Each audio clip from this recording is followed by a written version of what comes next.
पूछो। Ma'am Coulomb's law में हम वो जो साइन नेगेटिव होता है उसे कंसिडर करते हैं क्या?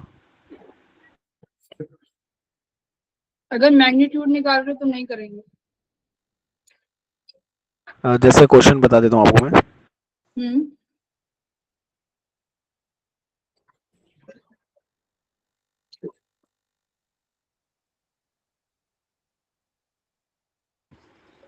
जैसे बोला है what is the force on second charge. ऐसा बोला गया है कि सेकंड चार्ज पे फोर्स कितना लग रहा है, तो फिर के क्यू वन वाला वगैरह वाला फॉर्मूला लगाया है। तो तो फिर उसके उसमें वेक्टर लगाओगे ना। नहीं, बिना वेक्टर के सॉल्व किया है उसे। नहीं नहीं, वो वेक्टर से ही होगा। अगर force on a second charge पूछा है तो उसको वेक्टर के साथ सॉल्व करोगे। नहीं मैम, मैं आपको क्वेश्चन बता देता हूँ पूरा। क्वेश्चन हाँ। ये है कि force on first charge 0.4 microcoulomb due to negative 0.8 microcoulomb in air is 0.2 newton. और इसके दो वो ऑप्शन दिए हैं। A, what is the distance between them. और बी दिया है what is the force on second charge minus 0.8 microcoulomb. तो पहला वाला तो निकल गया, डिस्टेंस पूछा था तो मैम क्योंकि वो दिया हुआ है 4 0.2, तो रिप्लेस करके आर स्क्वायर निकल जाएगा, तो उससे आर निकल जाएगा, ठीक है। हम्म। तो और ना दूसरे वाले में जो कहा है what is the force on second charge, तो मैम इसके अंदर ना आंसर तो मेरा आ गया है, लेकिन मैं ये जानना चाहता हूँ जब मैं k q one q two upon r square की वैल्यू पुट करूंगा तो एक क्यू वन तो पॉजिटिव है, एक क्यू वन नेगेटिव है, तो उसके अंदर नहीं नहीं, नेगेटिव, मैग्नीट्यूड के लिए नेगेटिव चार्ज नहीं लेते हैं। नहीं आता नेगेटिव चार्ज। तो फिर उसके अंदर दोनों को पॉजिटिव मान के ही करूंगा। हाँ। ठीक है, ठीक है मैम। और एक चीज इसमें, एक चीज जुड़ी हुई मैम चीज पूछनी थी कि अगर मैम मेरे ना इसमें आर निकल गया और अगर मैंने क्वेश्चन कूलम्स नंबर लॉ का में। बताना। हमें तो क्वेश्चन नंबर पता है क्या? क्वेश्चन नंबर मैम, क्वेश्चन मतलब मैम मैंने कहीं से सॉल्व किया है इस क्वेश्चन को, ऐसा कोई मॉड्यूल वगैरह का क्वेश्चन नहीं है। मुझे लगा कि टेस्ट का डिस्कस कर रहे हो। नहीं, ठीक है। टेस्ट का नहीं कर रहा हूँ। ठीक है ठीक है। तो मुझे ये पूछना था कि मैम अगर मैं इसके अंदर अगर वो कूलम्स लॉ में क्यू वन क्यू टू, अब आर स्क्वायर भी पता है मेरे को, और हम्म। जब मैं वैल्यू निकालूंगा तो वो हम्म। वैल्यू अलग आएगी। मतलब जो फोर्स की वैल्यू 0.2 न्यूटन क्वेश्चन में दी थी ना, वो हाँ। निकालने पे मेरी डिफरेंट आ रही है, 0.24 इंटू 10 की पावर 11 आ रहा है। एक्चुअली की जो वैल्यू है वो आ नहीं रही। और जब नहीं आ नेगेटिव रही। साइन करके रख देते हो तब सही आ रही है। नहीं नहीं नहीं, मैं कैसे बताऊं। ब्रो एक मैं बार मतलब क्वेश्चन दिखा दो यार। क्वेश्चन भेजो। हाँ, क्वेश्चन भेजो, ऐसे नहीं समझ पा रहे हम लोग। आपको मैम मैं व्हाट्सएप करता हूँ, ठीक है। करो।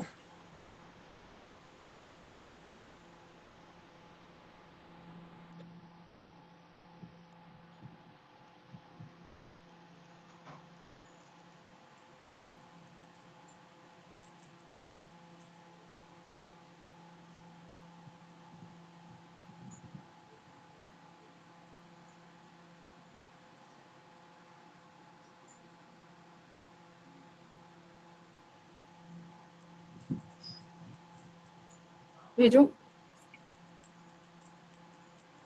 भेज रहा हूँ मैम, एक सेकंड बस। टेस्ट कैसा हुआ बाकी? मैंने टेस्ट देखा था, बहुत इजी टेस्ट था। यस मैम, इजी था, बढ़िया गया। हाँ। बस कुछ क्वेश्चन हार्ड थे, बाकी तो सही था। Yes ma'am. हाँ, कुछ क्वेश्चंस तो होते ही हैं। देखो टेस्ट में ये तो होगा ही कि 3 से 4 क्वेश्चंस तो ऐसे मिलेंगे कि जो एकदम डिफरेंट हो, जो तुम हम लोगों ने या तुम लोगों ने नहीं देखना। ऐसा तो होगा ही। बाकी तो कुछ कई सारे तो डायरेक्टली पूछे गए हैं, बहुत इजी थे। मैम मैंने मैंने तो भी अभी देखा। सर से अब बोलना कंफर्म पड़ेगा किया। कि टेस्ट का लेवल बढ़ाओ भाई। रिपीटिंग क्वेश्चन है काफी सारे।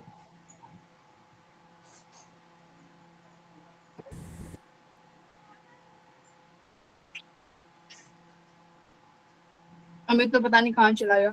चलो अमित, तुम अपना क्वेश्चन भेज देना या ग्रुप मैम पे एट भेज वन वाला देना। ही नंबर है ना आपके पास? हाँ। हाँ, एक ही एट है। वन से स्टार्ट है ना? हम्म। भेज रहा हूँ, भेज रहा हूँ।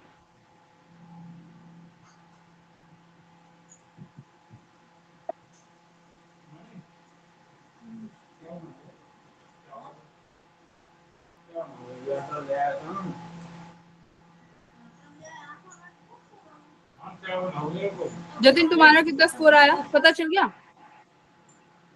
जी मैम। मैम मेरे तो आंसर स्कोर में गड़बड़ हो गई, क्योंकि जो आंसर कितना थे आया ना वो जतिन? सेव एंड नेक्स्ट करने थे, बट 7 में हुआ ही नहीं, तो अन अटेम्प्ट नंदनी तुम्हारी वॉइस ही नहीं आ रही।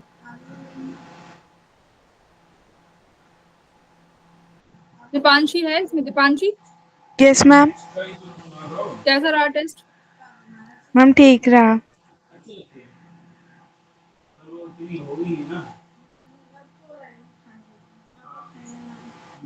और अमरजीत तुम्हारा कैसा रहा? मैम मेरा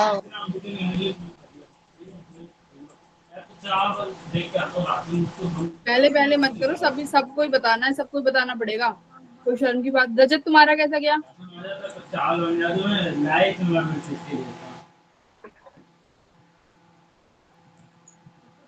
नाइस।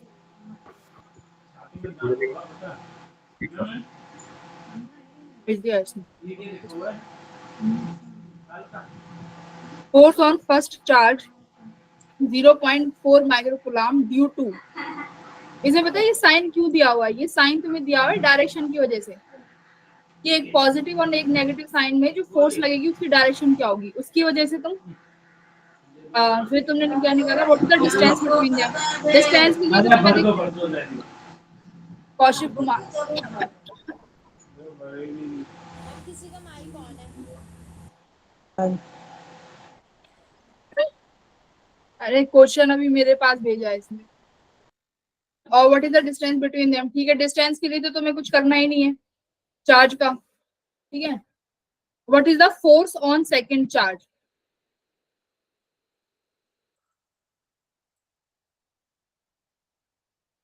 मैंने कैसे सॉल्व किया और कहाँ अटका हूँ वो भी आपको मैंने भेज दिया है।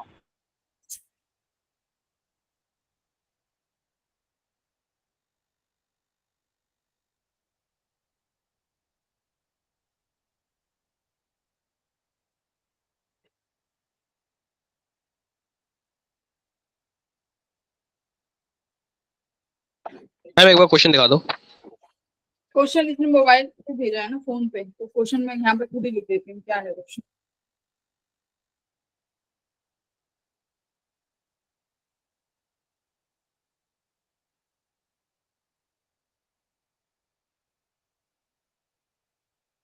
एक चार्ज है 0.4 माइक्रोकूलम एंड दूसरा चार्ज है 0.8 माइक्रोकूलम माइनस का, ठीक है। अब बोला है the force on first charge, यानी इस चार्ज पे जो फोर्स लग रहा है, देखो अब इस चार्ज की वजह से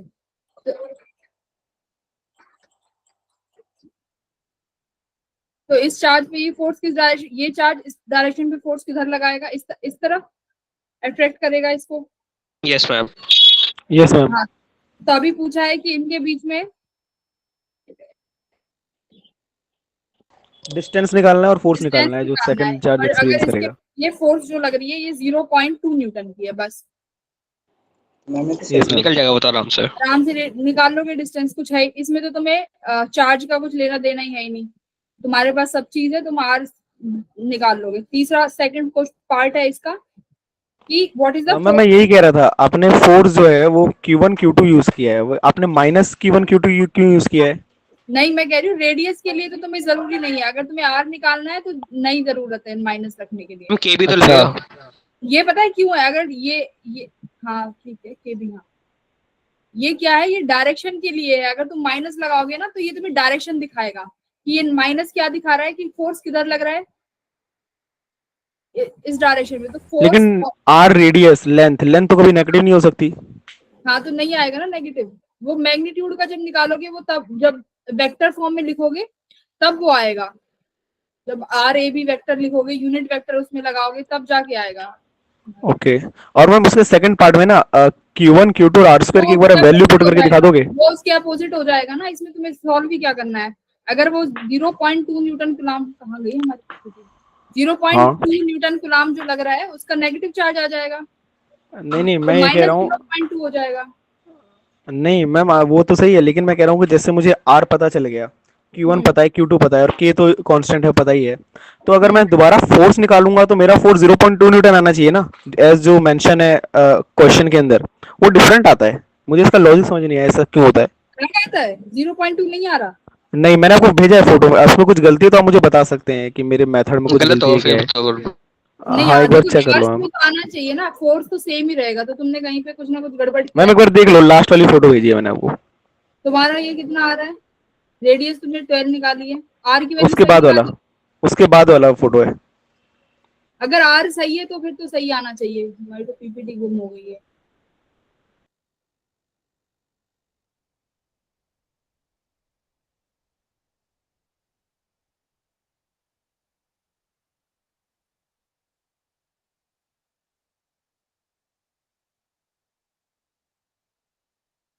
ठीक है, तुमने उसकी वैल्यू रखी 0.4,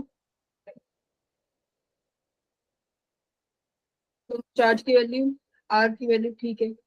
कहीं ना कहीं देखो कैलकुलेशन अगर ही मिस्टेक हो सकती है, फोर्स तो सेम ही आएगा 0.2, उस और तो कोई मिस्टेक है नहीं इस क्वेश्चन में। एक मिनट, ये तो पीपीटी कहाँ चली गई है।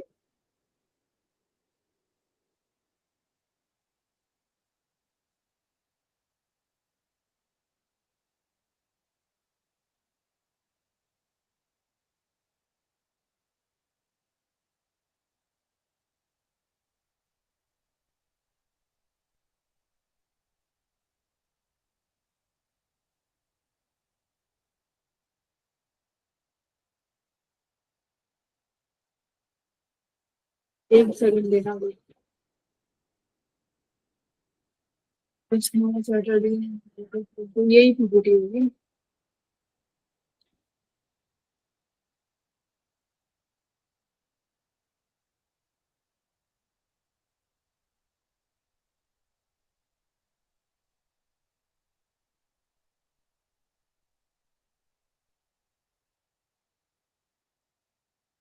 तो आज हम लोगों को एलसीआर सर्किट स्टार्ट करना है, ठीक है, हम लोग एलसीआर पढ़ेंगे। Okay ma'am. Ma'am ray optics कब से स्टार्ट होगा, टाइम है कुछ? ऑप्टिक्स आज कल से स्टार्ट हो जाएगा। आज अगर तुम लोग कॉप अप करके कंप्लीट करा दो इसको, तो आज में एलसीआर, हम लोग मैम एलसीआर, मैं फिर तो ऑप्टिक्स का मूड बना के आया था, ऑप्टिक्स स्टार्ट करेंगे। अभी तो एलसीआर और ऑसिलेशन, एलसी ऑसिलेशन रह रहा है, उसके बाद स्टार्ट होगा, ठीक है। बस एक दो टॉपिक बचे हैं, वो दो टॉपिक कंप्लीट कर लो फटाफट, फिर अपना वही स्टार्ट करेंगे। क्वेश्चन नंबर, क्वेश्चन तो है ही नहीं। अमित तुम्हारा क्वेश्चन, उसमें कोई ज्यादा डाउट है नहीं। फोर्स अगर उसमें हाँ 0.82 लग रहा है तो उसका अपोजिट ही आना चाहिए, बस साइन उसका नेगेटिव हो जाएगा, और ठीक है, उसमें मैं कुछ दोबारा नहीं देखता हूँ, दोबारा देख लूंगा, फिर दिक्कत आएगी फिर आता हूँ। कॉन्सेप्चुअल मिस्टेक तो नहीं है उसमें तुम्हारे में, एरर होगा तो वो तुम चेक कर लेना। अभी एलसीआर सर्किट कर लेते हैं, ठीक है मैम, ठीक है। देखो एलसीआर सर्किट में क्या है, देखो इंडक्टर, कैपेसिटर और रेजिस्टेंस तीनों साथ में है। जब हम लोगों ने अलग अलग कर लिया, एलसीआर, एलसी सर्किट पढ़ लिया और एलआर सर्किट पढ़ लिया। अब एक बार मुझे बस फटाफट फटाफट बता दो कि जब इंडक्टर के बारे में पढ़ा था तो कौन लीड कर रहा था। मैम वो वी, जल्दी जल्दी बोलो वोल्टेज, फटाफट। Voltage. Voltage, yes ma'am, V voltage. Very good, inductor में वोल्टेज लीड कर रही थी। कैपेसिटर में, आई, करंट। करेंट। कैपेसिटर में आई लीड कर रहा था, वेरी गुड। करंट। 90 डिग्री का फेस था ना, बाय 90 90 है ना, ओके। Yes ma'am. और रेजिस्टेंस में जल्दी बताओ, सेम फेस में थे, है ना। रेजिस्टेंस में क्या था, आई और वी के बीच में कोई भी फेस डिफरेंस सेम फेज नहीं था, नहीं था। ठीक है। अब एलसीआर सर्किट में सेम इसी तरीके से होगा कि आप तीनों केस देखेंगे, देखो एक इंडक्टर हुआ, एक कैपेसिटर हुआ और एक रेजिस्टेंस हुआ। अब इन तीनों केस को अगर साथ में डिस्कस करें,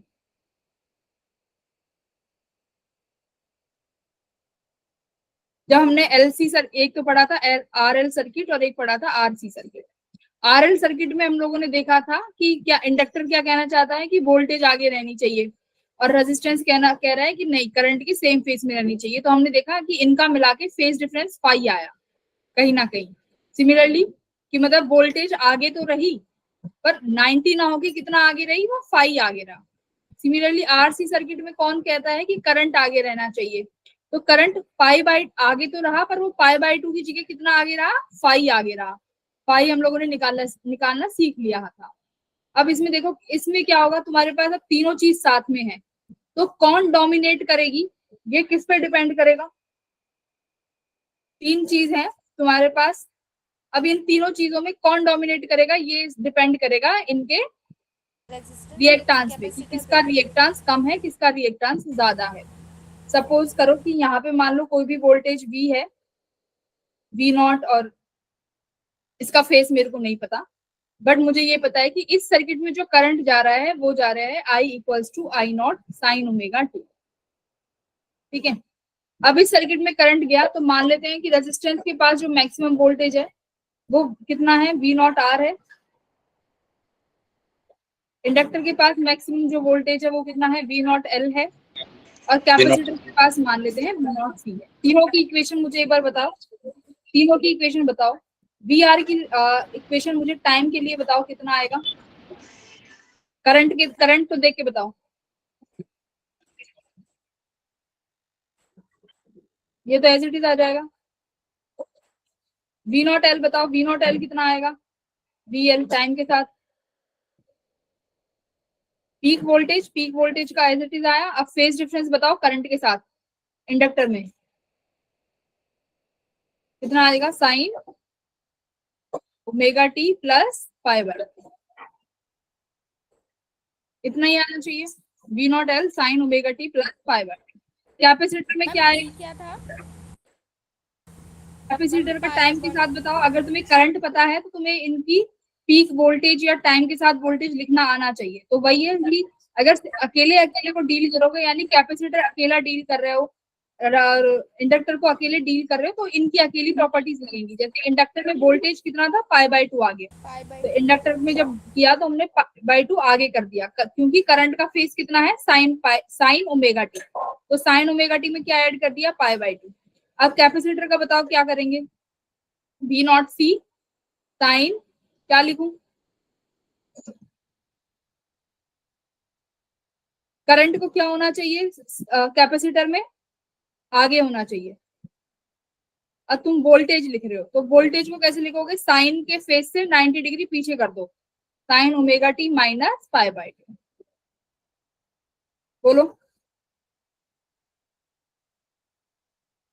क्या हो गया तुम लोगों को बच्चों, जी मैम। कहाँ चले गए, समझ आया ये यस क्या मैम। किया है? देखो ये तीनों सीरीज में है। LCR सर्किट तुम्हारे जो पेपर में है, तुम्हारे जो सिलेबस में है, वो सीरीज में ही है, पैरेलल वाला है ही, ठीक है, सीरीज वाला है। अब तीनों सीरीज में है तो तुम बताओ कि जो करंट है वो तीनों में सेम ही तो जाएगा।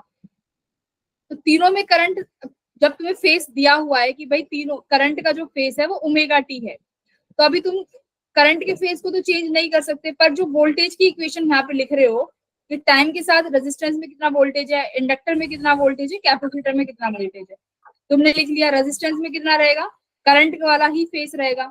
इंडक्टर में कौन सा फेस आएगा वोल्टेज के लिए, करंट से 90 डिग्री आएगा, क्यों, इंडक्टर के पास कौन सा करंट जा रहा है, ये।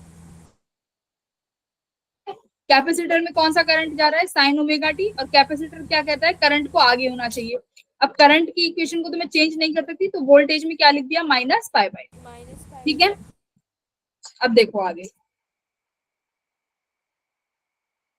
फेसर डायग्राम बताओ।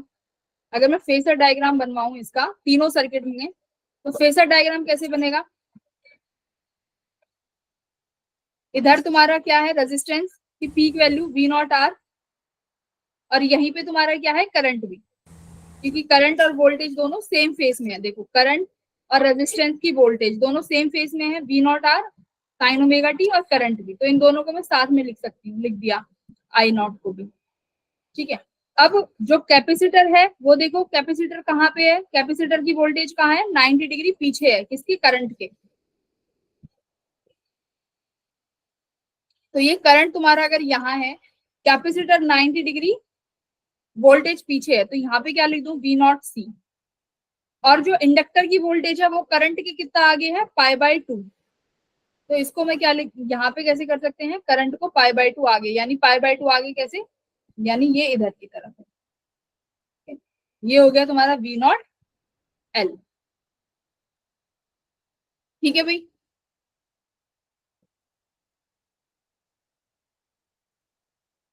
सुनते जाओ, बात समझ में आ जाए। ओके, अब इसमें देखो क्या है, अगर मैं यही डायग्राम किसके लिए बनाते हैं, दूसरा हम लोग इम्पीडेंस के लिए बनाते हैं कि अगर तुम्हारा वी नॉट आर यहाँ पे है तो वी नॉट आर को क्या लिख सकते हैं, I naught R. V naught L को क्या लिख सकती हूँ मैं, I naught X L. I naught C को क्या लिख सकती हूँ, आई नॉट एक्स सी, ये लिख सकती हूँ। तो देखो तीनों में आई नॉट है तो वो तो हट ही जाएंगे। तो मेन ग्राफ ये तुम्हारा और किस किस के बीच में है, एक्सएल आर और एक्सी, यानी इम्पिडेंस के बीच में भी है। तो यानी ये तुम्हारा क्या आया यहाँ पे, रेजिस्टेंस आर आया, ये क्या आया तुम्हारा, कैपेसिटिव रिएक्टेंस, और ये तुम्हारा यहाँ पे आया इंडक्टिव रिएक्टेंस। अब यहाँ पे तुम्हारे पास तीन केसेस बनते हैं। देखो अभी तुम्हें कुछ नहीं पता कि किस, अभी ये तो तुमने क्या निकाला है, इंडिविजुअल केसेस निकाले हैं ना। आर के पास कैसे वोल्टेज और करंट में रिलेशन आएगा, इंडक्टर में कैसे आएगा और कैपेसिटर में कैसे आएगा। अभी तुमने पूरे सर्किट का तो नहीं बनाया, इस सर्किट में किस तरीके से डील करेगा, क्योंकि सर्किट में क्या आता था, फाइव, जो फेज डिफरेंस आता था वो फाइव से आता था। अभी सर्किट का तो हमें मालूम नहीं, क्योंकि आरएलसी तीनों है तो कैसे निकालें, वी डोंट नो। तो अभी क्या करें, सबसे पहले क्या निकालना है, क्या निकालें इसका, इम्पीडेंस।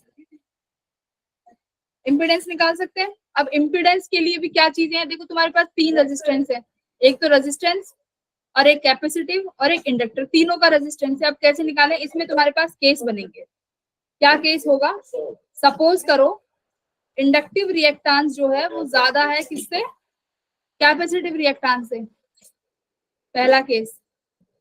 दूसरा केस क्या बनेगा, अगर मान लो कैपेसिटिव रिएक्टेंस ज्यादा है इंडक्टिव रिएक्टेंस के। और तीसरा केस क्या बन सकता है कि ये दोनों क्या है, बराबर है, दोनों क्या है, बराबर। अब ये दोनों बराबर वाले केस को क्या बोलते हैं, रेजोनेंस।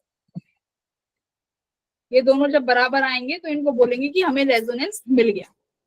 ठीक है, अब तीनों केसेस को अलग अलग डिस्कस करना पड़ेगा कि अगर ये वाला ज्यादा हुआ तब क्या सीन होगा, अगर ये ज्यादा हुआ तो क्या सीन होगा। देखो एक समझते ही सब समझ में आ जाएगा। देखो केस वन समझो, अगर सपोज करो एक्सएल ज्यादा है एक्ससी से, तो इम्पीडेंस कैसे निकालते हैं बच्चों,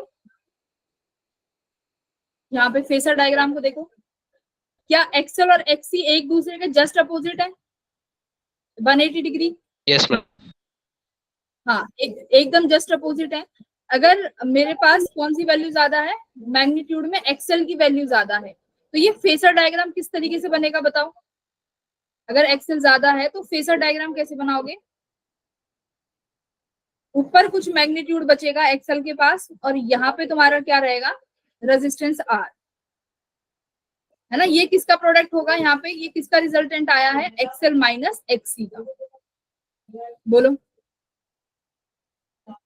यस मैम। है ना, क्योंकि एक्ससी और एक्सएल एक दूसरे के 90 एक दूसरे के एंटी है 180 डिग्री में। तो यानी ये क्या करेंगे, दोनों मैग्नीट्यूड में है, दोनों का मैग्नीट्यूड आएगा, यानी अगर मान लो इसका 8 है और इसका 5 है और दोनों अपोजिट में है, तो क्या करेंगे, ऊपर वाला 3 रह जाएगा, ये इसको माइनस कर देगा 5 को।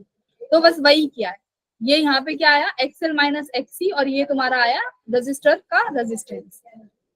अब इन दोनों का वेक्टर, इन दोनों का जब तुम क्या करोगे कि अगर तुम्हें रिजल्टेंट लेना है, वो क्या मिलता है तुम्हें, इम्पीडेंस। मान लो ये इसका इम्पीडेंस है जो कि रेजिस्टेंस से कितना है, मान लेते हैं 5 पे है, फेज डिफरेंस जो है वो 5 है। ठीक है, करिए अब इम्पीडेंस कैसे निकालेंगे। मैं डायरेक्ट फॉर्मूला करा रही हूँ जो अभी तक करते आए हैं। वी नॉट, अगर मुझे वी नॉट चाहिए, ये बाहर वाला ये वी नॉट चाहिए होता है, तो अब तक क्या करते आए हैं, वी नॉट को V naught square equals to क्या क्या करते थे, इन तीनों की पीक वोल्टेज का क्या करते थे, रिजल्टेंट निकालते थे, है ना, बोलो। Yes ma'am. तो वी नॉट का कैसे, देखो वी नॉट यानी पीक का स्क्वायर किसके बराबर होगा, V naught square R plus किसका resultant, V naught L minus V naught C का सी। स्क्वायर, बोलो। ठीक है ना।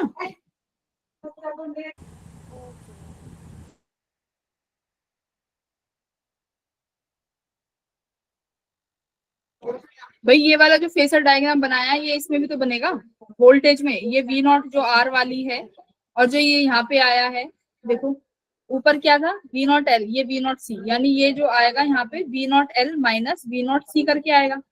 इन दोनों का रिजल्टेंट तुम्हें क्या देगा, सर्किट का पीक वोल्टेज, यानी सर्किट की जो पीक वोल्टेज है वी नॉट वो यहाँ से मिलेगी। तो सर्किट की पीक वोल्टेज कैसे निकाल देते बाय वेक्टर एडिशन, सिमिलरली वही किया है। वी नॉट स्क्वायर को क्या लिख सकते हो, I naught square R square plus यहां से दोनों से आई नॉट स्क्वायर को बाहर ले लू, क्या लिख सकती हूँ एक्सएल स्क्वायर माइनस एक्स सी स्क्वायर, सॉरी होल स्क्वायर में आएगा एक्स।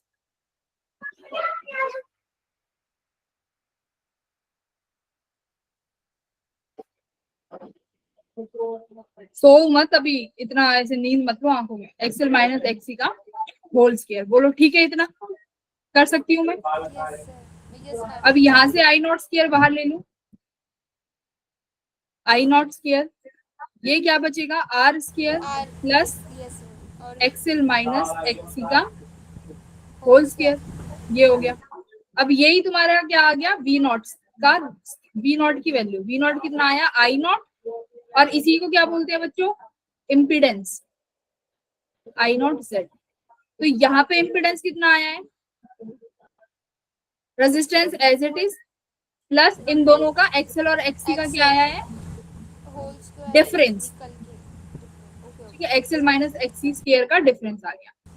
तो ये तुम्हारा पीक वोल्टेज निकल के आ गया कि this is the peak voltage. बोलो पीक वोल्टेज। अब मुझे तुम दूसरा केस बताओ, अगर कैपेसिटर अभी अगर क्या करते हैं फाई कितना आएगा, चलो एक बार फाई और निकाल लेते हैं। फाई फेज डिफरेंस कितना आएगा वोल्टेज में, बोलो फाई की वैल्यू बताओ। फाई यहां से निकालते हैं ना XL minus XC by R. तो इस वाले सर्किट में अभी इस वाले केस में कौन लीड कर रहा है, इस केस में कौन लीड कर रहा है बच्चों, इंडक्टर का अगर रेजिस्ट ये ज्यादा है तो कौन लीड करेगा इसमें, इंडक्टर लीड करेगा। यानी इंडक्टर की प्रॉपर्टीज आएंगी, इंडक्टर की प्रॉपर्टीज क्या है कि वोल्टेज आगे होनी चाहिए। तो अब इस सर्किट की अगर तुम वोल्टेज लिखना चाहते हो इन केस इस केस में, तो सर्किट की वोल्टेज यानी V equals to peak voltage कितना आया है तुम्हारा I naught Z sine omega t. Omega t क्या है तुम्हारा, देखो सर्किट का करंट, सर्किट का करंट कितना है I naught sine omega t, circuit का करंट साइन ओमेगा टी है, तो सर्किट की पीक वोल्टेज कितना आना चाहिए साइन ओमेगा टी। बोलो प्लस फाइव करूं या minus five, plus ma'am plus होगा। इंडक्टर लीड कर रहा है, तो इंडक्टर में कौन लीड करती है वोल्टेज, तो वोल्टेज के लिए मैं क्या करूंगी प्लस फाइव करूंगी इस केस में। बोलो इतना ही करना था, ठीक। अब मुझे आप सेकंड केस करके बताओ। हाँ तो अभी सेकंड केस मुझे सब बता दो फटाफट फटाफट। वी नॉट कितना, एक तो पहले मुझे बताओ वी नॉट कितना आ रहा है सेकंड केस में जब तुम्हारा एक्सी ज्यादा है as compared to XL. Ma'am एक बार वो tan थीटा वाला दोबारा दिखा दो। tan फाइव में तो सिर्फ ये निकाला है ना रिजल्टेंट, क्या tan थीटा, यस मैम। तो क्या निकाल परपेंडिकुलर बाय बेस किया है, तो ये कितना हो गया V naught L minus VC, और ये बेस कितना है तुम्हारा ये वाला रेजिस्टेंस आर। ये tan फाइव जो अब तक निकालते आए हैं सेम वहीं पे किया है, ठीक है वही किया है ओके सेम। Ma'am okay. अब फटाफट इसका बताओ, यहाँ पे वी नॉट कितना आएगा, वी नॉट स्क्वायर, देखो I naught square Z common as it is रहेगा, sorry I naught square as it is. अब एक्ससी ज्यादा है तो क्या करेंगे R square plus XC minus XL का होल स्क्वायर। अब इसमें क्या है एक्ससी ज्यादा है, फेसर डायग्राम कैसे बनेगा, ये रेजिस्टेंस आर और यहाँ पे तुम्हारा क्या आएगा एक्ससी, ये है इसका रिजल्टेंट फेसर डायग्राम। मान लो अब तुम्हारा ये क्या आएगा यहाँ पे जेड, इम्पीडेंस इधर आएगा। सेम वोल्टेज के लिए भी बना लोगे, वोल्टेज कहाँ पे आएगी, यहाँ पे वी नॉट आर वाली वोल्टेज आएगी, और यहाँ पे कौन सी वोल्टेज आएगी वी नॉट सी वाली जो कि रिजल्टेंट, और इन दोनों का रिजल्टेंट क्या देगा तुम्हें सर्किट का पीक वोल्टेज, ये सॉरी ये यहाँ पे V0C माइनस V0L, ठीक है। सेम वही चीजें करनी है। अगर तुमने पहला केस देख लिया तो अब तुम ये वाले केस आराम से कर लो। इम्पिडेंस कितना बनेगा, जल्दी से बताओ। इस केस में अब इसको मान लो V0 equals to I0 Z। यहां से इम्पिडेंस कितना आ गया, R square plus XC minus XL का square, right. Yes ma'am.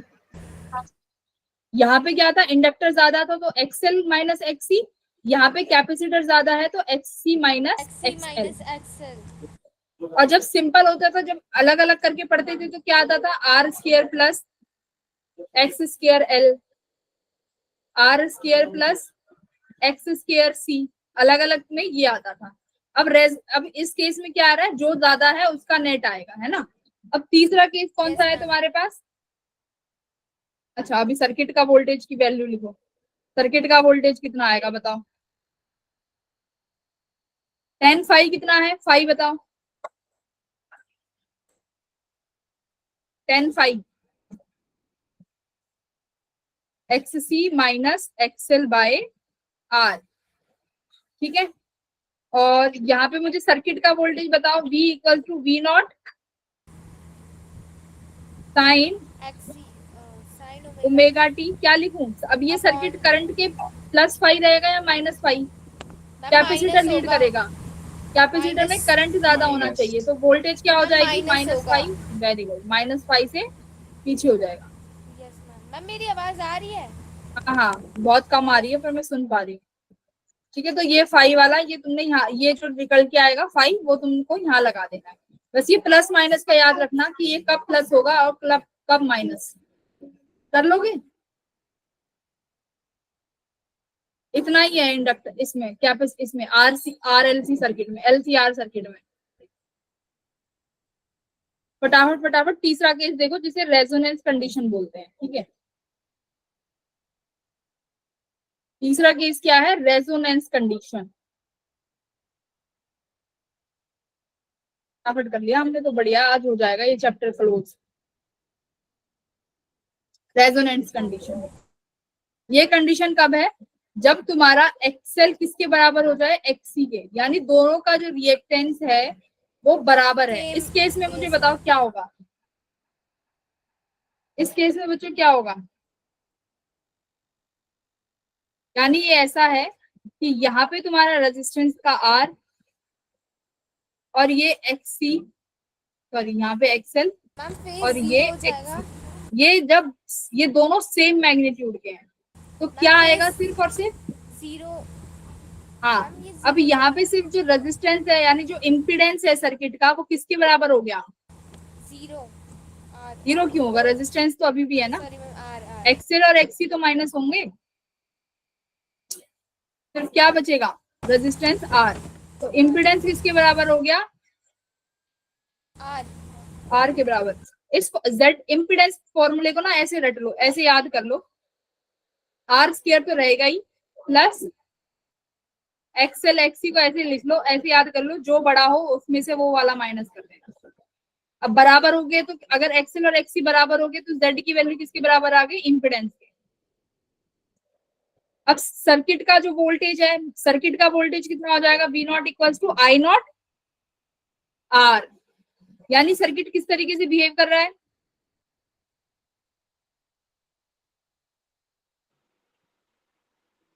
I0 bye R।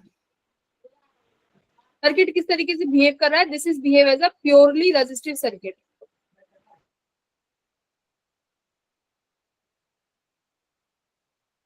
कैसे बिहेव कर रहा है, प्योरली रेजिस्टिव सर्किट, यानी अब सर्किट में सिर्फ और सिर्फ ऐसा है कि हमारे पास सिर्फ रेजिस्टेंस है। क्यों, एक्सेल और XC एक दूसरे को कैंसिल कर चुके हैं। अब मुझे एक बार ये बताओ, ये Z इक्वल्स टू R जो है, ये इम्पीडेंस की मैक्सिमम वैल्यू है या मिनिमम, जो ये इम्पीडेंस आया है ये सर्किट का मिनिमम है या मैक्सिमम है, सभी बच्चे। अब Z इक्वल्स टू जो R हुआ है, ये पूरे सर्किट का जो रेजिस्टेंस था, मैम मैक्सिमम होगा। मिनिमम। हाँ, Z इक्वल्स टू R क्या है, ये सर्किट का मिनिमम रेजिस्टेंस है। तो क्या लिखोगे, इन रेजोनेंस कंडीशन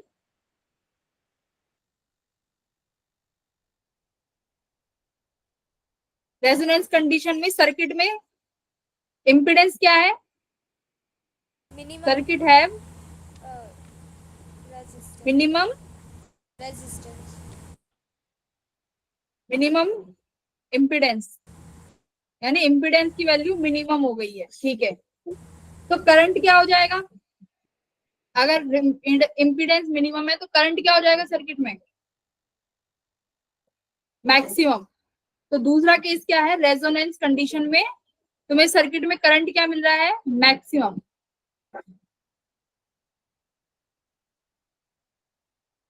ठीक है भाई, करंट मैक्सिमम है। पावर का बताओ एक बार।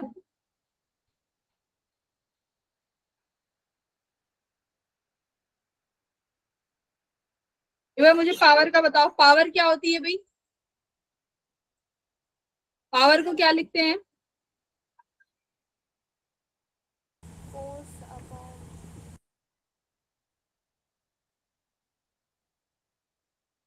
और बोलो मैक्सिमम आएगी या मिनिमम आएगी इस केस में।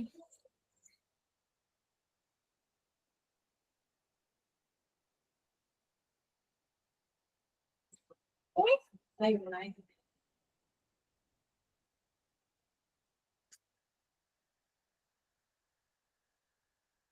अपने लिए बनाए, मैं तो जा रही हूँ।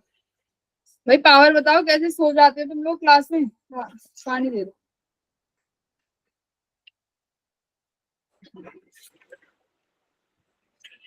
मैम मैक्सिमम मैक्सिमम होगा। पावर क्या आनी चाहिए तुम्हारे अकॉर्डिंग, मैक्सिमम आनी चाहिए। यस मैम, क्योंकि करंट भी मैक्स हो रहा है सब आगे।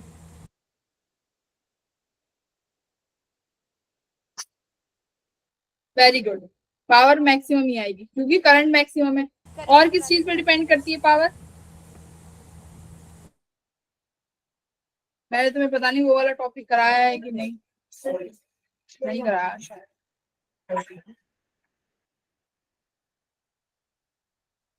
रेजिस्टेंस पे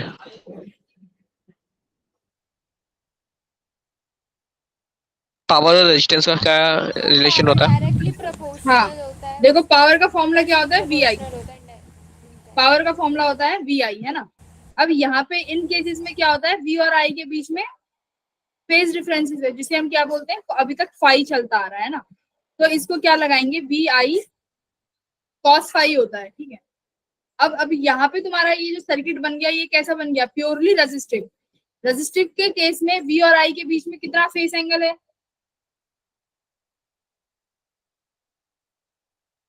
ये अब सर्किट तुम्हारा रेजोनेंस कंडीशन में एक प्योरली रेजिस्टिव सर्किट है, और रेजिस्टिव सर्किट में वी और आई के बीच में कोई भी फेज डिफरेंस नहीं होता, तो यानी फेज डिफरेंस 0 हो गया, तो कॉस फाई कितना हो गया, 1।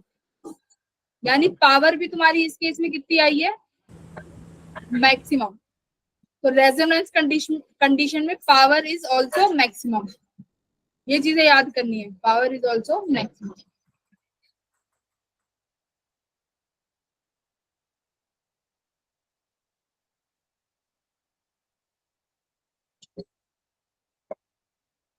अभी तक देखो इसको, कोई टॉपिक नहीं समझ में आ रहा है तो एक बार स्टार्टिंग से देखो, जहां से कुछ समझ नहीं आ रहा है तो एक बार पूछो, मैम ये कुछ भी फर्स्ट वाली डाउट है। स्लाइड मुझे एक में बात पूछनी थी। नहीं कर रहा, मतलब आपने थोड़ा अलग लिखा है।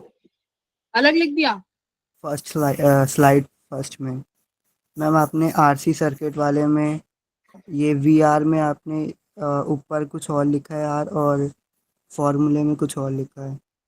कहाँ पे कहाँ पे, आपने इंडक्टेंस को आर लिख रखा है, तो आपने वी नॉट आर कर रखा है उसे, और आपने नीचे फॉर्मूले में भी वी नॉट आर कर दिया है, लेकिन वो रेजिस्टेंस का है। तो रेजिस्टेंस के लिए तो लिखा है V R, V naught ma'am R. लेकिन आपने ऊपर क्या कहते हैं डायग्राम में इंडक्टेंस को आर लिख रखा है मैम, और ये तीनों में यही कर रखा है।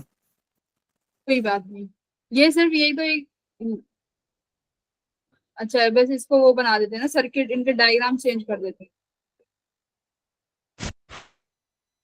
समझ गए थे ना ये तो, मैंने वो यस ध्यान नहीं मैम। दिया उस time। मैंने इनको नामकरण करने में गलती कर दी।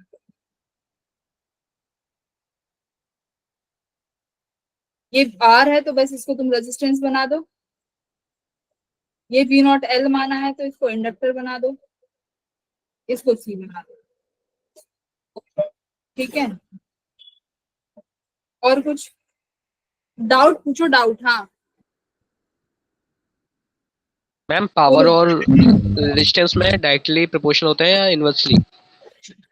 किसमें, रेजिस्टेंस और पावर में? क्या रिलेशन क्या होता है ma'am? Power equals to V I होता है ना। तीन रिलेशन होते हैं पावर के हमारे पास। पावर एक तो वी आई के बराबर होती है, एक वी स्क्वायर बाय आर होता है, और एक होता है तुम्हारा आई स्क्वायर आर। ये तीन रिलेशन होते हैं, ठीक है। यहाँ पे हम लोग यूज करते हैं वी आई वाला, क्योंकि वी और आई के बीच में फेज डिफरेंस है, तो वी आई कॉस फाई। और ये वी की कौन सी वैल्यू हम लोग यहाँ पे लेंगे, वी नॉट वाली। ये these are the peak values of V naught I naught. एक टेस्ट का क्वेश्चन था, मेरा डाउट एक पावर से रिलेटेड था उसमें भी। बोलो। मैम लास्ट क्वेश्चन था न्यूमेरिकल टाइप। क्या था?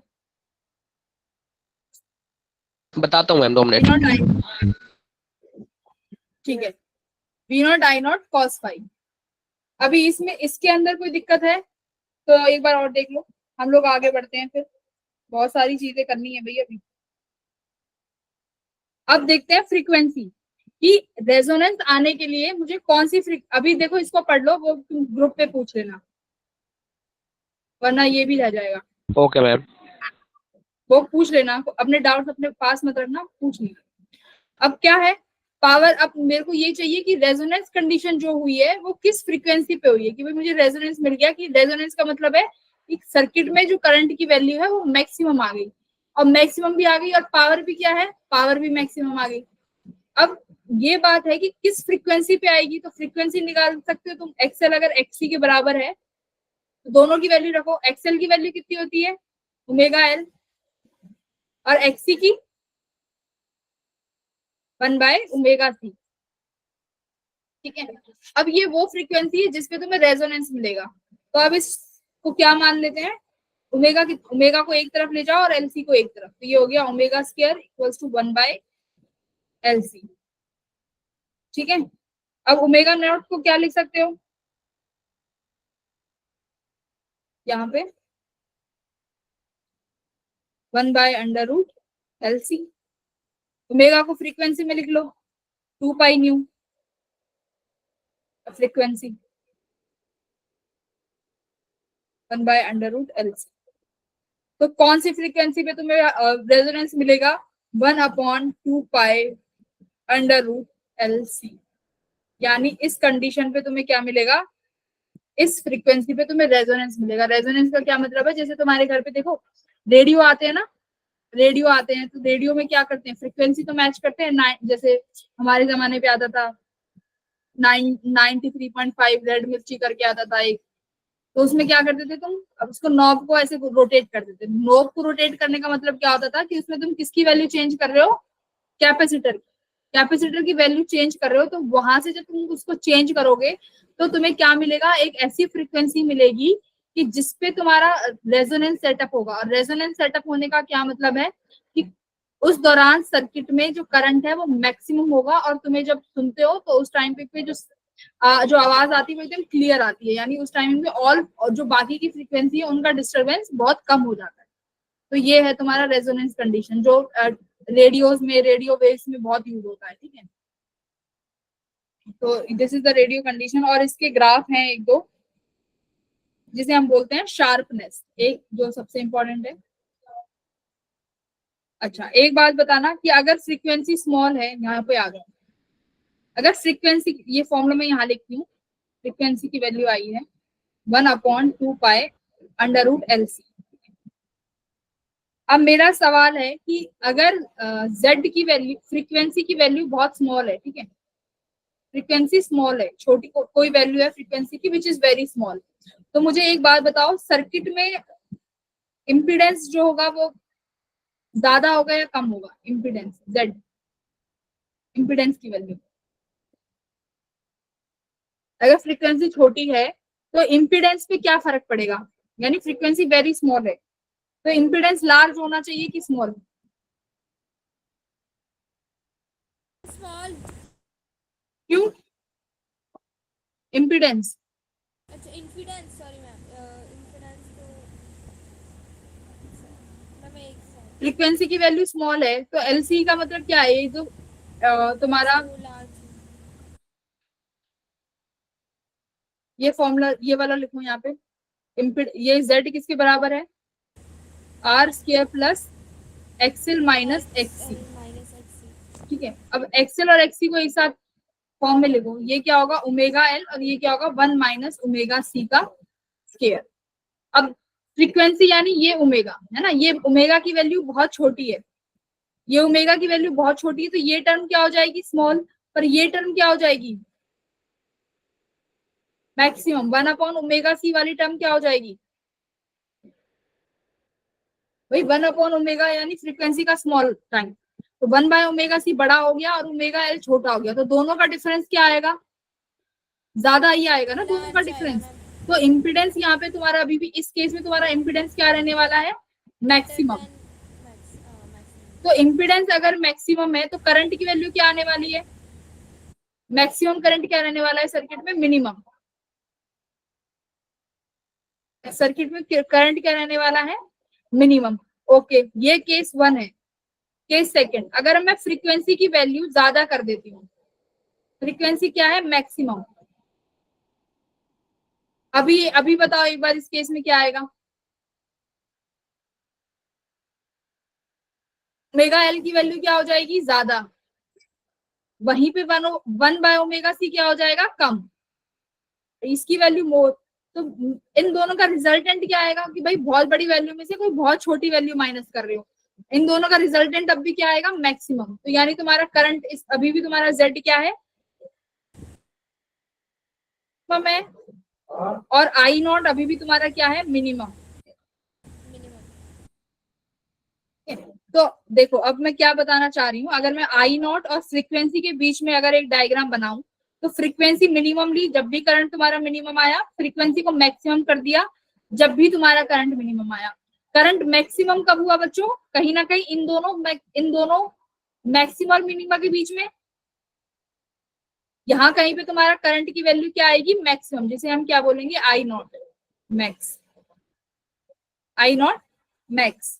बोलो यस मैम। ये किस वैल्यू पे आई, सपोज करो रेजिस्टेंस आर पे। अब अगर मैं ये रेजिस्टेंस की वैल्यू 2R कर दूं, एक बार बताओ अगर ये रेजिस्टेंस की वैल्यू जो R आई है अब मैंने ये दुगनी कर दी, मतलब ये 2R 2 टाइम्स बढ़ा दिया, तो क्या करंट का जो ये पीक ग्राफ आया है ये बढ़ेगा या घटेगा, घटेगा ना। मैम घटेगा। जैसे जैसे रेजिस्टेंस बढ़ाते जाओगे जो करंट की मैक्सिमम वैल्यू है वो क्या होती जाएगी, वो ड्रॉप होती जाएगी। तो इसका मतलब करंट की जो शार्पनेस है, जो मैक्सिमम करंट जो तुम्हें मिलेगा वो किस पे डिपेंड करेगा, रेजिस्टेंस पे। तो जितना सर्किट में मिनिमम रेजिस्टेंस होगा उतना ही तुम्हें क्या मिलेगा, मैक्सिमम करंट। अब तुम देखो यहाँ पे तुम्हारे पास दो फ्रीक्वेंसीज हैं, इसको मान लो एफ मिनिमम, बैंडविड्थ की बात करूं, और ये कौन सी है एफ मैक्स। करंट कहीं ना कहीं जाके इस वैल्यू पे मैक्सिमम होगा। तो ऐसे ही जब तुम जब रेडियो यूज करते हो, रेडियो चलाते हो तो क्या करते हो, उस नॉब को घुमाते हो रेडियो की, तो कहीं ना कहीं पे किसी जब कैपेसिटर चेंज होगा, कैपेसिटर चेंज होने से कहीं ना कहीं किसी की एक वैल्यू मिलेगी जिस पर सर्किट में रेजोनेंस पहुंच जाएगा और वहां पे करंट क्या होने वाला है तुम्हारा मैक्सिमम। यही था तुम्हारा पूरा रेजोनेंस। बोलो समझ आ गया, इससे ज्यादा रेजोनेंस में कुछ नहीं है, nothing, complete resonance. I don't think so कि कुछ बचा है अब यहाँ पे, we have done everything. Graph दोबारा बता दीजिए। ग्राफ दोबारा बताऊं, देखो ग्राफ में मैंने क्या किया,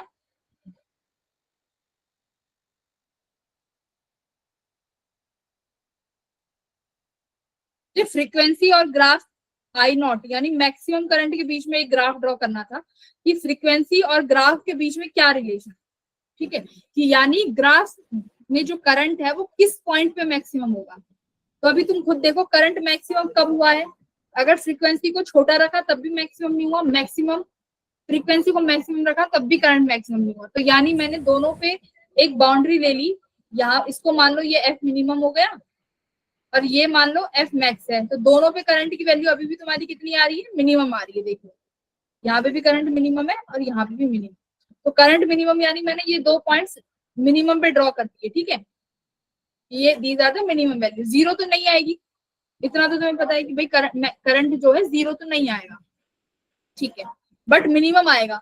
अब मैक्सिमम किस चीज पे आएगा बचाओ, अभी ये जो हमने रेजोनेंस कंडीशन जो ली थी वो मैक्सिमम कब आया था करंट, सर्किट में सिर्फ रेजिस्टेंस कितना था, आर था, है ना। तो यानी वो वैल्यू जो रेजिस्टेंस आर की है या फिर जो मैक्सिमम करंट है, अब आर को ना देख के तुम्हें अपनी फ्रीक्वेंसीज को देखना है कि फ्रीक्वेंसी पे क्या फर्क पड़ेगा। तो वो इन दोनों फ्रीक्वेंसी के, इन दोनों बैंडविड्थ के बीच में कोई ऐसा पॉइंट आएगा जहां पे तुम्हारा करंट है जो मैक्सिमम पहुंच जाएगा। अब मैक्सिमम पहुंचने के बाद देखो अब तुम्हारी फ्रीक्वेंसी क्या हो रही है, बढ़ रही है कि घट रही है, इस पॉइंट के बाद मुझे बताओ। फ्रीक्वेंसी डिक्रीज होगी। फ्रीक्वेंसी मैक्स फ्रीक्वेंसी की होगी, वैल्यू, फ्रीक्वेंसी तो बढ़ती है ना, हाँ फ्रीक्वेंसी तो बढ़ेगी, तो फ्रीक्वेंसी के बढ़ने पर तुम्हारा करंट क्या होना चाहिए, डिक्रीज। तो करंट साथ साथ क्या होना हो जाएगा, यहाँ से डिक्रीज हो जाएगा, ठीक है। अब इस पॉइंट पे देखो यहाँ पे तुम्हारा ये क्या है, फ्रीक्वेंसी मिनिमम है। अब तुम यहाँ से धीरे धीरे फ्रीक्वेंसी को बढ़ा रहे हो, फ्रीक्वेंसी के बढ़ाने पे तुम्हारा देखो धीरे तुम स्मॉल से अब मैक्सिमम की वैल्यू पे जा रहे हो, तो यानी कहीं ना कहीं यहीं पे कोई एक ऐसा ग्राफ आएगा जहां पे करंट मैक्सिमम होगा। तो इसी में 2 ग्राफ आ गए हैं तुम्हारे, सपोज करो दिस इज द पॉइंट जहां पे करंट मिल गया तुम्हें मैक्स, ये है यहाँ पे, ठीक है। अब यहाँ पे रेजिस्टेंस का एक केस आता है कि अगर जैसे जैसे सर्किट में रेजिस्टेंस बढ़ाते जाओगे तो आई नॉट की वैल्यू कम होती जाएगी। इसका मतलब क्या है, सर्किट में जो ये शार्प कहीं कहीं पे मिलेगा, शार्पनेस इज डिक्रीजिंग, करंट की शार्पनेस इज डिक्रीजिंग का मतलब है कि जो मैक्सिमम करंट है वो सर्किट में से कम होता चला जाएगा। देखो आई नॉट मैक्स अब कहाँ गया, थोड़ा नीचे शिफ्ट हो गया, ये चीज बोलो, समझ आ गया। आगे अपना स्टार्ट करें एलसी ऑसिलेशंस, टाइम तो फटाफट कर ही लेते हैं, हो जाएगा। एलसी ऑसिलेशन खत्म करते हैं, आ जाओ। देखो एलसी ऑसिलेशन नाम से पता चल रहा है कि कुछ चीज ऑसिलेट कर रही है, कोई चीज है जो ऑसिलेट कर रही है। ऑसिलेट का मतलब क्या होता है, एक बार मैक्सिमम एम्पलीट्यूड पे गई, एक बार मिनिमम, फिर एक बार मैक्सिमम, फिर मिनिमम, इस तरीके से कोई चीज है। तो वो क्या चीज है वो हम लोग इसमें डिस्कस करेंगे। एलसी ऑसिलेशन यानी एक बार तुम्हारे पास है कैपेसिटर, यहाँ पे तुम्हारे पास है एक इंडक्टर, दोनों को मैंने बच्चों क्या कर दिया, जोड़ दिया, ठीक है, दोनों कनेक्टेड है। ये कैपेसिटर कैसा है, इनिशियली टाइम 0 है, तुम्हारा कैपेसिटर क्या है, फुल्ली चार्ज, ठीक है, कैपेसिटर इज फुल्ली चार्ज। तो यानी फुल्ली चार्ज है तो मान लो यहाँ पे कैपेसिटर के पास प्लस क्यू चार्ज है, Q not is the maximum charge. ये कैपेसिटर की दूसरी प्लेट है तो इसके पास माइनस क्यू नॉट चार्ज होगा, ठीक है। अब दोनों को तुमने कनेक्ट कर दिया तो क्या होगा, सर्किट में करंट फ्लो करेगा, यस और नो, करंट फ्लो करेगा सर्किट में। तो यानी मान लो ये प्लस क्यू चार्ज जो है ये माइन इधर मतलब यहाँ से करंट फ्लो करेगा पॉजिटिव प्लेट से नेगेटिव प्लेट पे। अब करंट फ्लो होने का मतलब क्या है कि चार्ज फ्लो हो रहा है, ये पॉजिटिव चार्ज जा जाके कहाँ डिपॉजिट हो रहा है बच्चों, माइनस क्यू के पास डिपॉजिट हो रहा है। तो ठीक है, सर्किट में अब करंट जाएगा तो इंडक्टर का काम क्या है, करंट को अपोज करेगा, राइट, करंट को क्या करेगा, अपोज करेगा। इसका मतलब सर्किट में करंट की वैल्यू बढ़ेगी तो सही, पर बहुत स्लोली बढ़ेगी। इतना समझो कि सर्किट में करंट आया, अब वो करंट बहुत स्लोली बढ़ेगा, एकदम से मैक्सिमम नहीं जाएगा, बहुत धीरे धीरे जाएगा। तो अभी मानो कि करंट जब फ्लो किया सर्किट में, अच्छा अब बताओ जब सर्किट में करंट फ्लो कर रहा है तो धीरे धीरे करंट बढ़ रहा है कि घटेगा सर्किट में, सेकंड स्टेज बोलो। अब इसके पास कैपेसिटर फुली चार्ज है, कैपेसिटर से करंट फ्लो कर रहा है यानी चार्ज फ्लो कर रहा है एक तरफ, ये मान लो तो सर्किट में करंट स्लोली स्लोली बढ़ रहा है, पर बढ़ रहा है ना, क्योंकि इंडक्टर के पास कौन सी टेंडेंसी है कि अगर सर्किट में करंट बढ़ेगा तो मैं अपना एक रिवर्स करंट प्रोड्यूस कर दूंगा, जो कि करंट को एक साथ मैक्सिमम नहीं होने देगा, मतलब धीरे धीरे मैक्स होगा, ठीक है। पर एट द एंड तुम्हारा जो अभी करंट है सर्किट में मैक्सिमम हो रहा है। ध्यान से सुनना, बहुत एकदम अच्छा मजा आ जाएगा तुम्हें कि ऑसिलेशन है क्या, कि करंट इंक्रीज हो रहा है, ठीक है। अच्छा, करंट इंक्रीज हो रहा है तो कैपेसिटर बच्चों डिस्चार्ज हो रहा होगा, बोलो कैपेसिटर डिस्चार्ज हो रहा होगा, तो कैपेसिटर के पास जो चार्ज है वो कम होंगे या बढ़ेंगे? कम होंगे, है ना। कम होंगे मैम। तो मान लो यहाँ पे ये Q नॉट से Q हो गया और ये माइनस Q नॉट से माइनस Q, क्योंकि भाई कैपेसिटर तो काम कर रहा है ना, capacitor is working, capacitor charge दे रहा है, तो कैपेसिटर करंट दे रहा है, तो कैपेसिटर की चार्ज घट रहा है, कैपेसिटर इज डिस्चार्जिंग। तो मैं यहाँ पे लिख दे रही हूँ Q not is decreasing, Q is decreasing. Okay, एक बात बताओ, जब कैपेसिटर फुली डिस्चार्ज हो जाएगा, कैपेसिटर क्या हो जाएगा, ये फुली डिस्चार्ज हो गया, यानी अब कैपेसिटर फुली डिस्चार्ज, तो इसके पास कितना चार्ज हो गया, 0 0। पर जब कैपेसिटर डिस्चार्ज होने वाला होगा तो इसके पास करंट कितना आ जाएगा,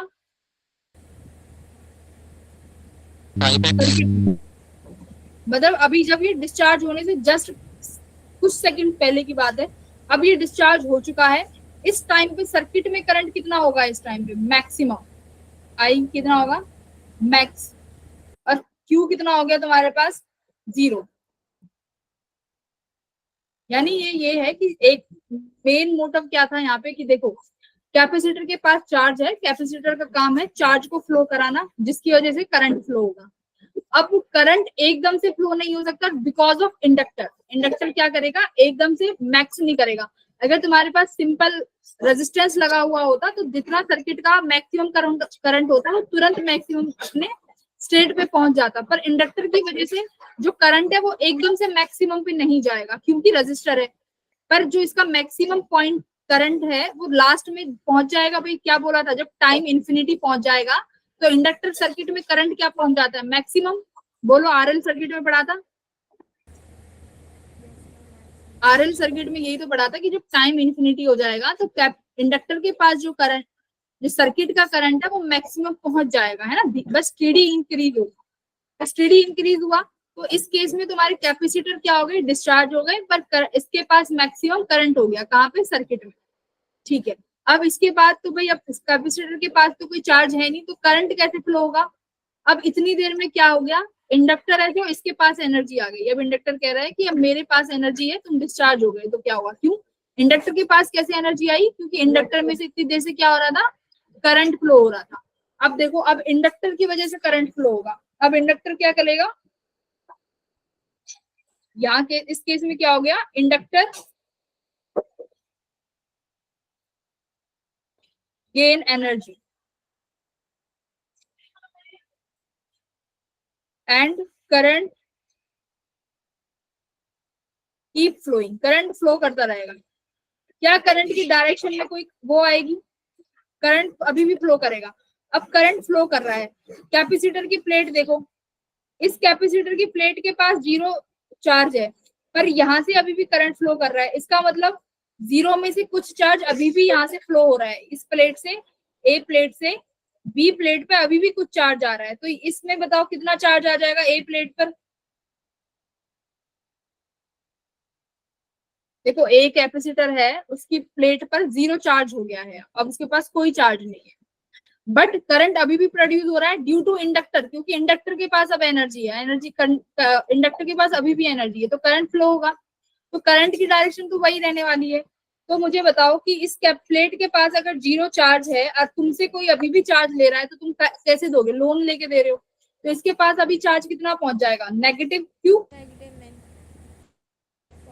बोलो कि इस प्लेट के पास आ गया माइनस क्यू चार्ज और इस प्लेट के पास आ गया प्लस क्यू चार्ज, ठीक है, इस तरीके से करंट फ्लो अभी भी कर रहा है। अब बताओ सर्किट में करंट डिक्रीज हो, चार्ज तो तुम देख रहे हो 0 से माइनस क्यू हो गया, तो यानी चार्ज क्या हो रहा है, इंक्रीज हो रहा है। अब मुझे बताओ, जो इंडक्टर है जो एक पॉइंट पर फुली चार्ज था, इस पॉइंट पे अगर मैं बात करूं, ये फुली चार्ज था, अब ये चार्ज अभी भी इसकी वजह से करंट जा रहा है, तो करंट डिक्रीज होना चाहिए कि ज्यादा होना चाहिए? बोलो।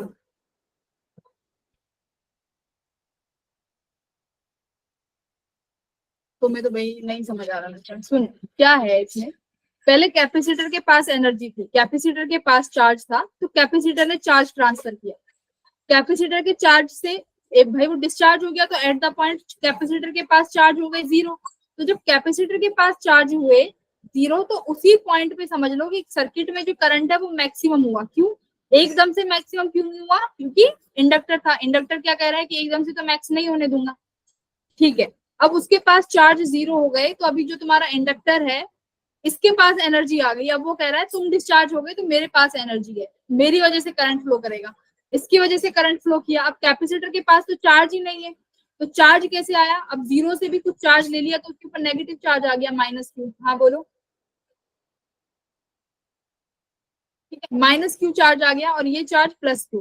तो सर्किट में चार्ज तो तुम देख रहे हो, जीरो से कितना हो गया, क्यू हो गया, पर करंट क्या होगा? स्लोली स्लोली बताओ। क्योंकि अब इसकी जो एनर्जी है इंडक्टर की वो क्या हो रही है, डिक्रीज। तो आई की वैल्यू क्या होनी चाहिए, तुम बताओ? डिक्रीज होनी चाहिए ना, आई की वैल्यू डिक्रीज हो गई, ठीक है।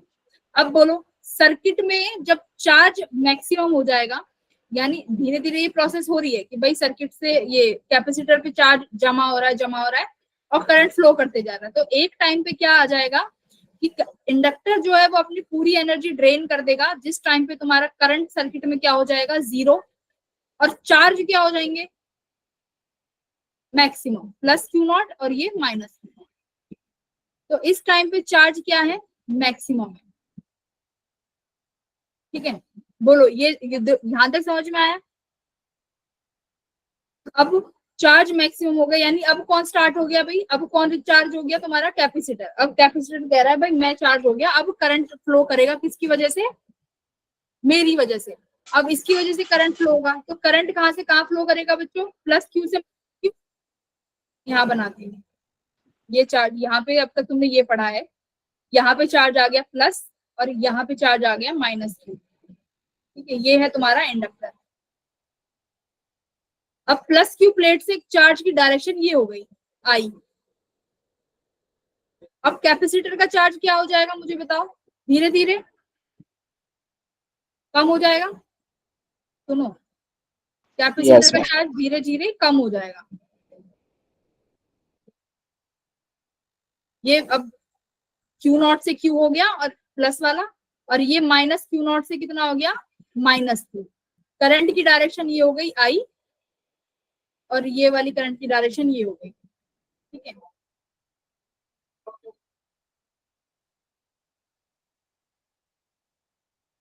माइनस क्यू प्लस क्यू हो गया, और ये माइनस क्यू नॉट से प्लस क्यू नॉट मैक्सिमम पहुंच गया। हाँ, अब ये यहाँ से ये कितना हो गया, हो जाएगा लास्ट में ये जीरो हो जाएगा, तो ये जीरो हो जाएगा दोबारा से, और फिर इसके पास कैसा चार्ज आ जाएगा बाद में, बोलो? माइनस क्यू से प्लस क्यू नॉट। यहाँ पे अब सर्किट में आई क्या हो रहा है, इंक्रीजिंग, और क्यू डिक्रीजिंग। अभी तुम समझते जाओ कि बाद में क्या है, ये इसलिए कि तुम्हें समझ में आए कि क्या इंक्रीज डिक्रीज हो क्या रहा है एक्चुअली में, ठीक है। ये आई डिक्रीज और क्यू डिक्रीजिंग। बाद में फिर ये क्या हो जाएगा तुम्हारे पास, ये दोबारा कैपेसिटर डिस्चार्ज हो जाएगा, अब इसके पास कुछ नहीं बचेगा। अब करंट की डायरेक्शन देखो क्या थी, यहाँ से थी, इधर से फ्लो कर रहा है, ठीक है, इधर। तो अब कौन सी, इस वाली बैटरी पे कौन सा चार्ज आना चाहिए, ये जीरो हो गया, तो अब इस बैटरी पे कौन सा चार्ज आएगा, यानी अब इसके पास कोई चार्ज नहीं है पर तुम अभी भी इससे चार्ज ले रहे हो, यानी यहाँ पे कितना चार्ज आ जाएगा फाइनली, माइनस क्यू नॉट, और इसके पास कितना चार्ज आएगा, प्लस क्यू नॉट।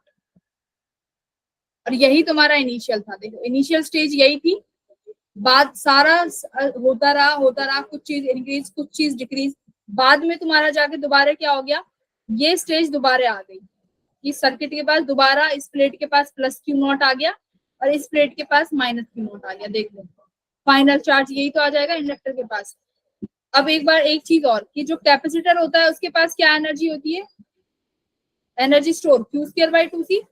इंडक्टर के पास एनर्जी क्या स्टोर होती है 1/2 Li²। बोलो यही एनर्जी होती है। तो इनिशियल केस में बोलो कैपेसिटर के पास ही एनर्जी थी, इंडक्टर के पास थी नहीं। Q0²/2C। ठीक है, यहाँ बताओ, यहाँ पे एनर्जी देखो, अब आई करंट फ्लो कर रहा है तो इसका मतलब एनर्जी कहाँ डिवाइड हो गई, इंडक्टर के पास भी और कैपेसिटर के पास भी। तो इस सर्किट में टोटल एनर्जी कितनी है 1/2 प्लस 1/2 इंडक्टर वाला Li², यानी दोनों के पास है बट मैक्सिमम नहीं है। Q भी देखो Q0 नहीं है, I भी I0 नहीं है। अब यहाँ पे किसके पास सारी एनर्जी है, I मैक्सिमम। सारी एनर्जी किसके पास चली गई, इंडक्टर के पास। यही था ऑसिलेशन। इनिशियली एनर्जी किसके पास थी, कैपेसिटर के पास, जो सारी ट्रांसफर कहाँ हो गई, इंडक्टर में, हाफ Li²। अब दोबारा क्या हो जाएगा, देखो दोबारा एनर्जी स्टार्ट हो गई है, इस स्टेज में आ गया है। इस स्टेज में भी एनर्जी दोनों के पास है, यानी यहाँ एनर्जी दोबारा कितनी होगी 1/2 Q² प्लस 1/2 Li²। करंट यहाँ पे दोबारा 0 हो गया, तो यहाँ पे सारी एनर्जी किसके पास आ गई, इंडक्टर के पास, Q0²/2। ठीक है, तो इसी को क्या बोला गया है, एलसी ऑसिलेशन, जिसमें तुम्हारी एनर्जी क्या हो, एक जगह से दूसरी जगह ऑसिलेट कर रही है। पहले मैक्सिमम कैपेसिटर के पास है, फिर वो इंडक्टर के पास मैक्सिमम हो गई, अब बीच वाली स्टेज में दोनों के पास तुम्हारी एनर्जी डिवाइडेड है, यानी एनर्जी कंजर्व्ड है। तो यही एलसी ऑसिलेशन है। और क्या क्या ऑसिलेट कर रहा है, क्या चार्ज भी ऑसिलेट कर रहा है, yes charge is also oscillating. क्यों, पहले तो अगर एक प्लेट को देख लो कैपेसिटर की, मान लो ये जो पहली प्लेट है इसको मान लेते हैं ए, कैपेसिटर की सिर्फ ए वाली प्लेट को देखो, पहले कितना चार्ज था प्लस Q0, फिर कितना हो गया, यानी Q0 का मतलब है मैक्सिमम चार्ज, पहले चार्ज मैक्सिमम था, फिर प्लस Q हुआ यानी थोड़ा सा कम हो गया, प्लस Q से फिर कितना हो गया 0 हो गया, अब 0 से कितना हो गया देखो -Q। फिफ्थ डायग्राम देखो, ए प्लेट पर कितना चार्ज आ गया -Q चार्ज आ गया, यानी चार्ज भी ऑसिलेट हो रहा है, राइट। प्लस Q गया, फिर थोड़ा कम हुआ, फिर 0 हुआ, फिर 0 से फिर -Q गया, फिर -Q के बाद सिक्स्थ वाला डायग्राम देखो, जिसमें जो नेगेटिव चार्ज है वो और क्या हो गया, नेगेटिव में मैक्सिमम हो गया, विच इज -Q0। तो यही है तुम्हारा एलसी ऑसिलेशन। इसकी एक इक्वेशन है जो मैंने जो सेकंड इक्वेशन लिखी है ना 1/2 Q0²C, यही इक्वेशन है जो प्रूव करनी होती है। अब मैं तुम्हें अगर डायरेक्ट ये लिखवा देती कि 1/2 Q² plus 1/2 Li² equals to 0, यानी ये एनर्जी कंजर्वेशन, और यही है तुम्हारा एलसी ऑसिलेशन। अगर मैं इसे डायरेक्ट लिखवा देती तो तुम लोग बोलते तो ये क्या है, तो अभी तुम्हें थोड़ा फील हो गया होगा कि एक्चुअली में एलसी ऑसिलेशन कैसे वर्क करता है। बोलो की करती, एकदम घूम गया दिमाग ऊपर से। हम देखना पड़ेगा अच्छा फिर से एक बार। नहीं मत देखो, बस इतना समझ लो कि एलसी ऑसिलेशन में चार्ज और करंट अगर एंटी है, अगर चार्ज बढ़ेगा तो करंट, अगर चार्ज मैक्सिमम है तो करंट मिनिमम, करंट मिनिमम है तो चार्ज मैक्सिमम। ये है, क्योंकि एनर्जी एक के पास ही रहनी है, या तो मैक्सिमम एनर्जी या तो कैपेसिटर के पास ही रहनी है या इंडक्टर के पास, या फिर दोनों में बट जाएगी। जब चार्ज और मैक्सिमम, जो सेकंड वाला डायग्राम है, जब बीच में दोनों में है, यानी चार्ज भी है और करंट भी है, उस टाइम में एनर्जी डिस्ट्रीब्यूट होगी। बस यही समझो एलसी ऑसिलेशन। ठीक है, बाकी कल करेंगे नया चैप्टर स्टार्ट होपफुली। अगर तुम लोग, इसकी क्वेश्चन मैम, हाँ वही मैं कह रही हूँ कि अगर तुम लोग क्वेश्चन मॉड्यूल से कर पाओ तो एक बार मॉड्यूल सॉल्व कर लेना, या मैं ही कराऊं कुछ क्वेश्चंस इसके। कल एक क्लास क्वेश्चन करवा दीजिएगा आप। चलो ठीक है, तो एक क्लास और ले लेंगे जिसमें हम लोग क्वेश्चन डिस्कस कर लेंगे। जी मैम। मैम क्वालिटी फैक्टर वाला जो कॉन्सेप्ट है वो शार्पनेस में ही है ना? कौन सा वाला, क्वालिटी फैक्टर वाला? हाँ वो इसी में हाँ है, हाँ वो इसी में है। क्वेश्चन करेंगे, उसमें एक कुछ एक जो टॉपिक रह गए हैं छोटे मोटे वो वहां कवर कर लेंगे, ठीक है। चल bye bye everyone, see you. Bye ma'am bye. Jatin तुम्हारा जो भी क्वेश्चन है पावर से रिलेटेड वो पूछ लेना। Okay ma'am.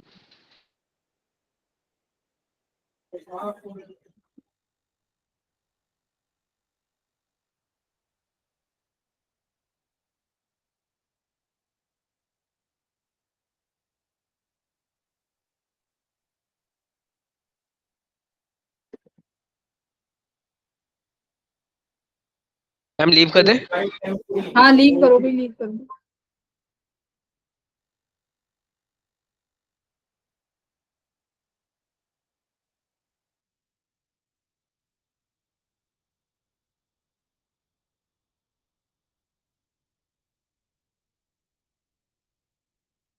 लैपटॉप मुझे लग रहा है हैंग हो गया, सॉरी।